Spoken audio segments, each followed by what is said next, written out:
Thank you guys for tuning in to another episode of the Incline Dodgers podcast. We are presented by TickPick and BLEAV. This is Kevin Klein speaking. I am so excited to be joined by my favorite MLB insider this afternoon. You can find his work over at USA Today. It's Bob Nightengale. Bob, I know you've been super busy this offseason, but how you doing? Yeah, doing good. Good to see you, Kevin. Thank you so much.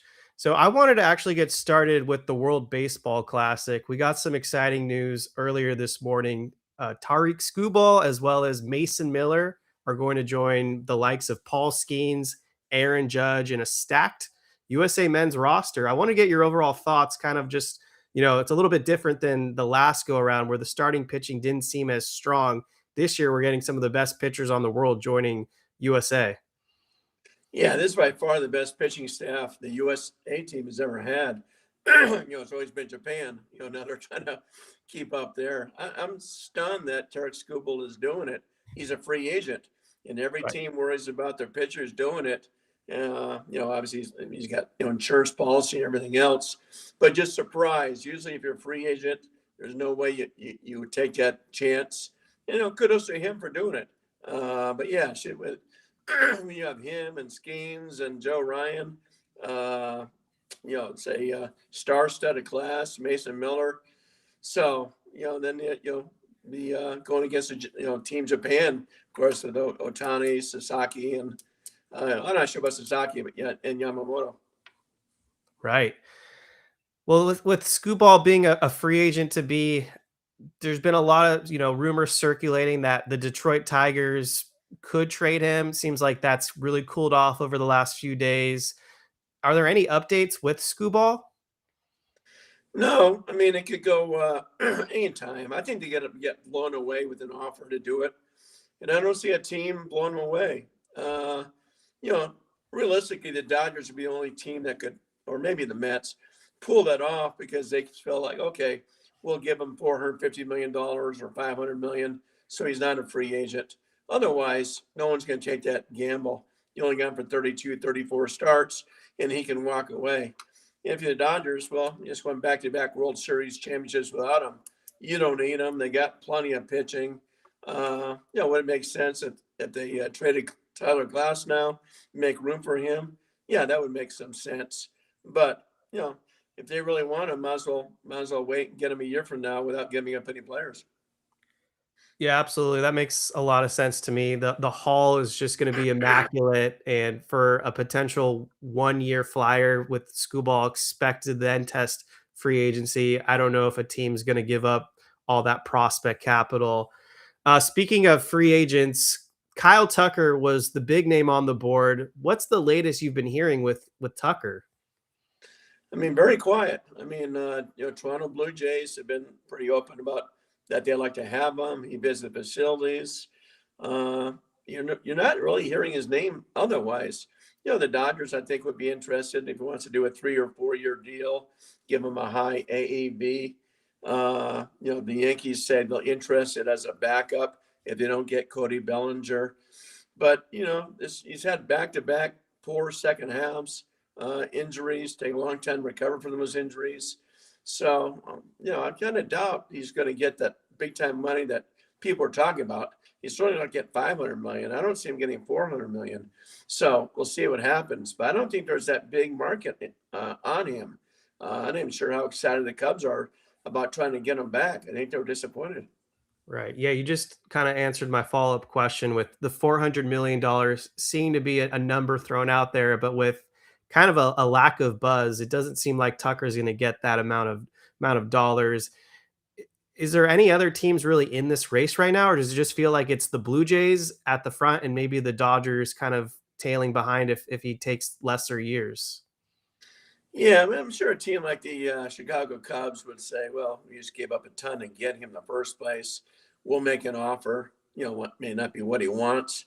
I don't think Houston Astros are going to, try to get him back, not at that price. So usually when you have those big expensive guys, you only have a couple teams realistically bidding for you. And I think that's the case here. Makes sense. And then the other, notable outfielder who's not the same marquee talent, but this does seem like it's going to finally be his year to get maybe 5 years, 6 years. I don't know. Cody Bellinger, it feels like it's really a three-horse race right now. Yankees and Mets at the top, however you want to slice that. And then the Dodgers, is there actual interest with the Dodgers maybe bringing back Cody Bellinger? I don't think that much. I mean, they had him, let him go. It'd be kind of strange to bring him back again. I think it's a two-horse race. I think it's between the Yankees and Mets. I think he fits the Mets much better because of his versatility, being able to play first base, play the outfield. I think David Stearns wants those type of guys. So, but I think he ends up with one of those two spots. I really do. Fair enough. So obviously you were at the winter meetings in Orlando. We read all your articles. We've been following all the news that all the insiders are posting. Was there anything that you heard or observed at this most recent winter meetings that kind of stood out to you? It might have been the Padres as far as, they've been trying to keep up with the Dodgers the last couple of years. Obviously, fell in their face the last 2 years. Are they really going to trade, Nick Pivetta, their ace, when they can trade their all-star closer, Mason Miller? What are they doing here? I think they're all over the map saying, okay, what are we going to, rebuild? Are we just going to grab guys? Are we going to trade Xander Bogaerts and dump that salary? I don't think they'll trade for Fernando Tatis, but they may be forced to a year from now. They got some big time money problems, a lot of money on the books. So they're going to have to be creative here. So that team probably jumped out the most as far as, what's going to happen here. Are they going to rebuild, or are they going to keep on trying to go for it? That's been kind of a storyline I've been following as well. It seems like the Padres' downfall is here. Unfortunate or fortunate, I guess, depending how you look at it, depending on your fanhood. Since we're focused on the NL West, it feels like there's been a lot of rumors circulating. All these teams, I guess, with the exception of the Rockies, are trying to keep up with the Los Angeles Dodgers. You've got the San Francisco Giants. Looks like they're in the hunt for some starting pitching. You reported that the Arizona Diamondbacks might be in the mix for Alex Bregman. With the NL West, what kind of have you been hearing over the last couple of days that's worth noting?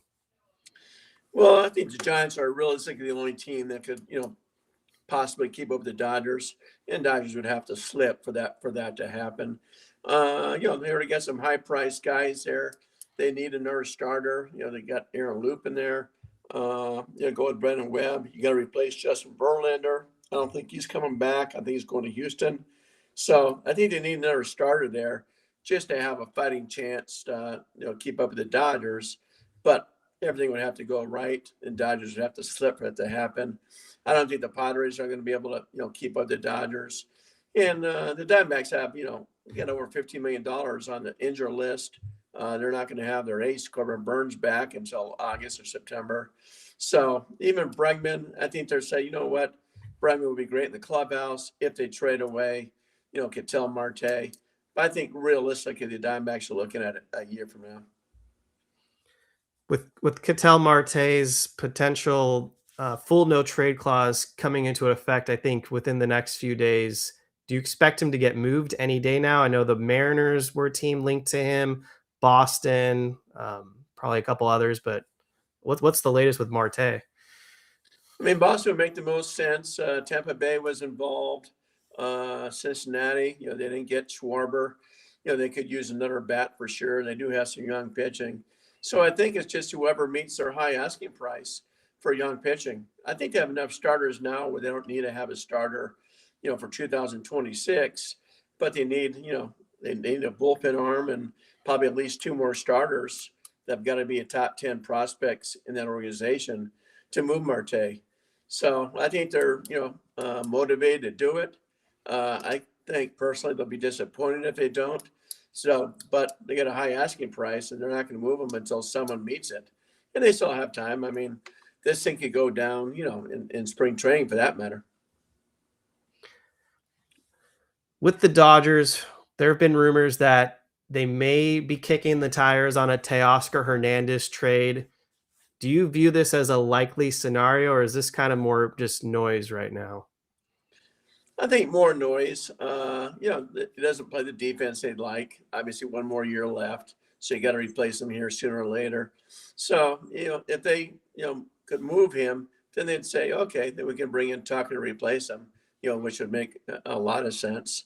So, I think just kind of exploring different things, telling people, hey, he's available, make a good offer. I think just worry about the age, the defense, that sort of thing.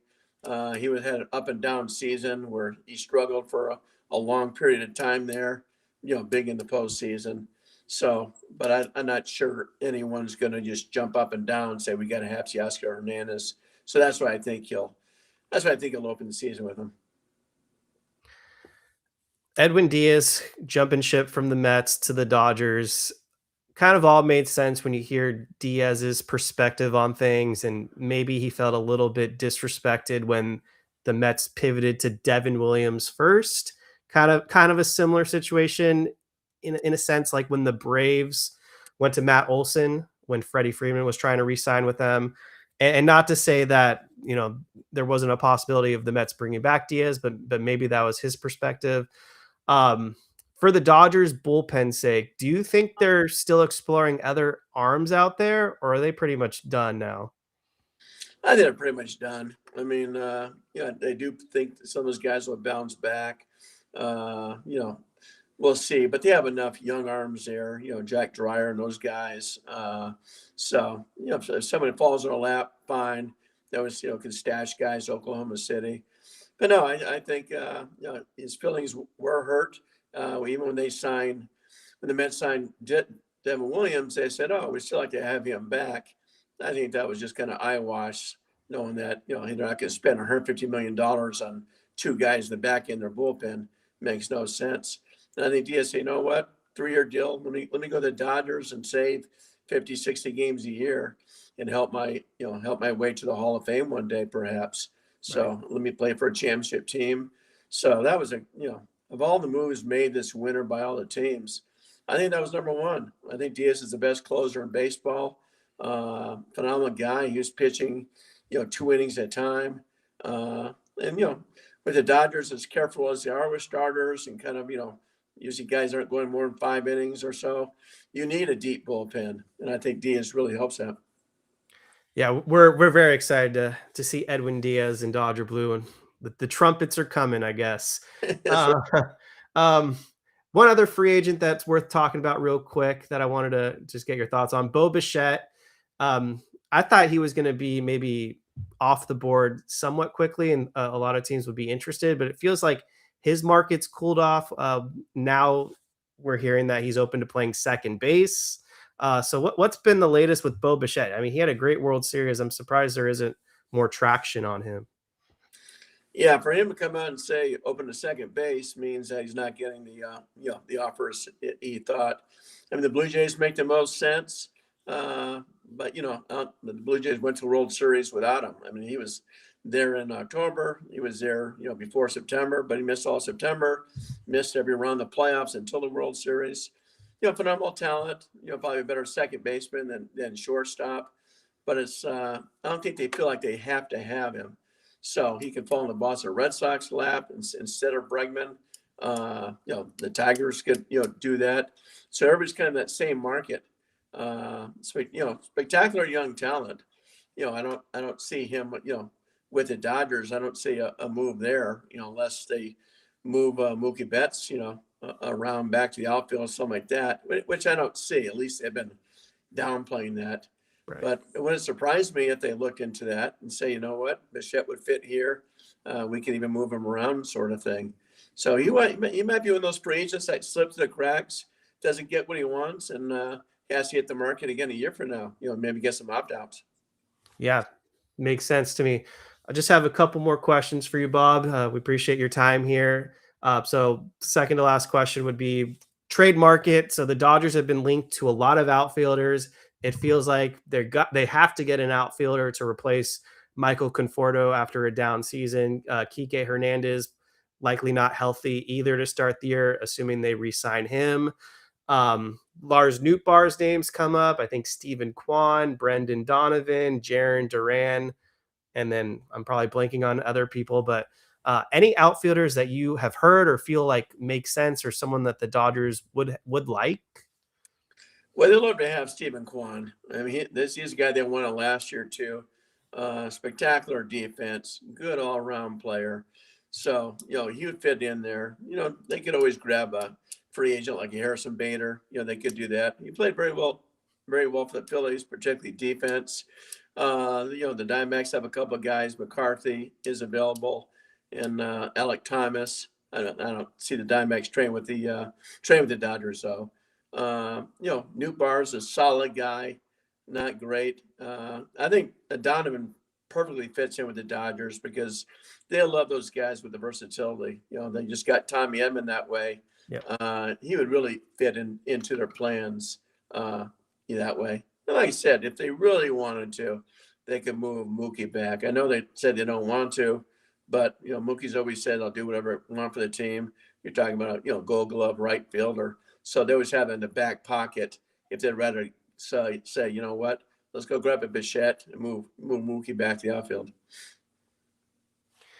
I know that there's still plenty of offseason to play out, but looking ahead to 2026, do you have any predictions for the upcoming season, whether it's this team's going to break out or this player is going to break out, or something baseball wise that you've been kind of thinking in your head, like this is what my prediction is going to be this upcoming season? Yeah, I would say, I think the Kansas City Royals do a lot better than people think. They're making the move, so be that team. There's no reason why the Blue Jays won't bounce right back and be in the World Series again.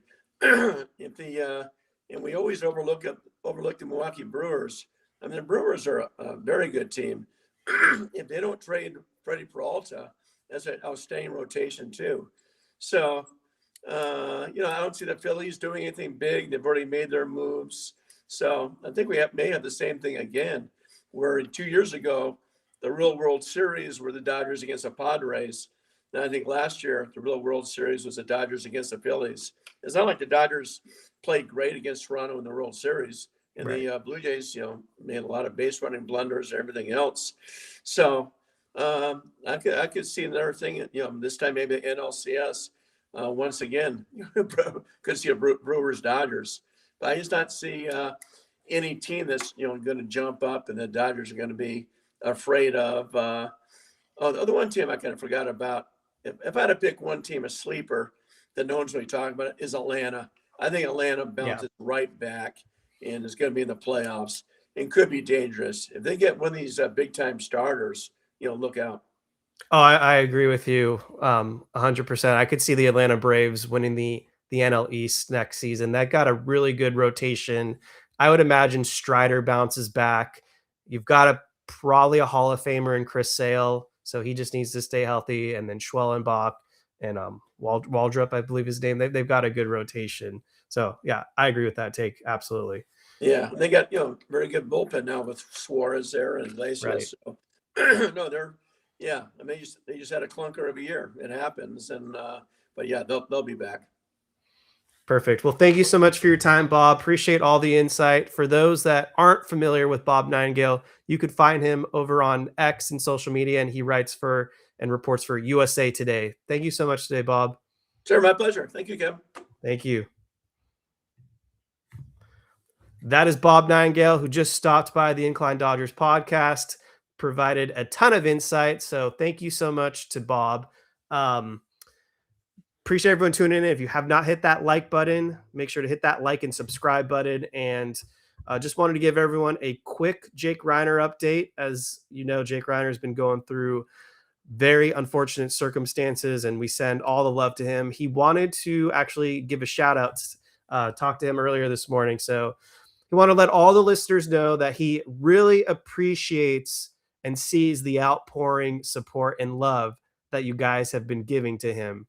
It's really been making his situation, somewhat better, all things considered. Just all the support. So really thank you guys for the love you're giving to Jake Reiner. As you can probably understand, he can't make public appearances at this time. So he's on a hiatus from the podcast. We expect him to be back when things, start to sort themselves out. But just want to share that, Jake's not going to be on the show for a little bit, as you can probably understand. And if you have not seen his family's public statement, he also wanted me to read and share the statement from both Jake and his sister Romy. So I'm going to read that real quick. Words cannot even begin to describe the unimaginable pain we are experiencing every moment of the day. The horrific and devastating loss of our parents, Rob and Michelle Reiner, is something that no one should ever experience. They weren't just our parents, they were our best friends. We are grateful for the outpouring of condolences, kindness, and support we have received, not only from our family and friends, but people from all walks of life.